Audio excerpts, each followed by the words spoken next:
ΠΑΟΚ τώρα με τον Γιώργο Κούτσι. Κούτσις τώρα για τον ΠΑΟΚ. Παλιά για τον Αρμάντο Φουτσίνι. Φουτσίνι βγάζει με μια τσέντρα και ο Κοτσίδας διώχνει μπροστά το Γίτκο σε κόρνερ.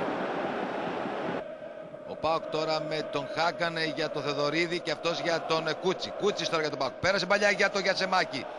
Γιασεμάκης. Εκεί που είναι ο Κουτσόπουλος, το σουτ γκολ.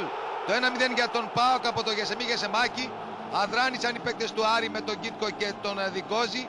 Ο Γιασεμάκης σούταρε μπάλα στα δίχτυα του Άρη στο 47ο λεπτό. ΠΑΟΚ Άρης 1-0. Αμπελάς έχασε την μπάλα από τον Γιασεμάκη. Γιασεμάκης τώρα, η παλιά για τον Χάκαν και αυτός για τον Αρμάντο Φουτσίνι.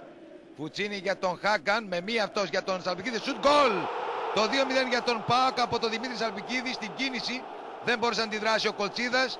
Στο 53ο λεπτό λοιπόν ο ΠΑΟΚ διπλασιάζει τα τέρματά του εδώ στο γήπεδο της Τούμπας.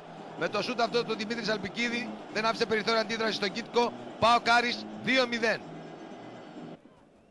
Οι παίκτες του ΠΑΟΚ τώρα με τον Βαγγελή, παλιά για τον Κουτσόπουλο. Κουτσόπουλος τώρα για τον ΠΑΟΚ. Η παλιά για τον Γιασεμάκη που δεν είναι στη θέση offside.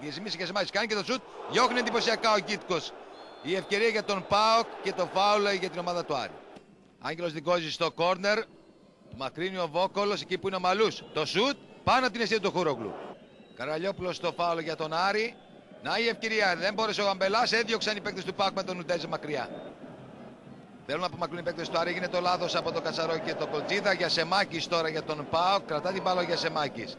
Δεξιά για τον Αρμάντο Φουτσίνι. Φουτσίνι με μία η σέντρα. Απομακρύνουν οι παίκτες του Άρη. Τελικά η μπάλα εκεί που είναι. Έγινε τώρα στο σούτ από τον Κούτσι. Μπάλα στα δίχτυα. Το 3-0 για τον ΠΑΟΚ από τον Γιώργο Κούτσι. Να λοιπόν.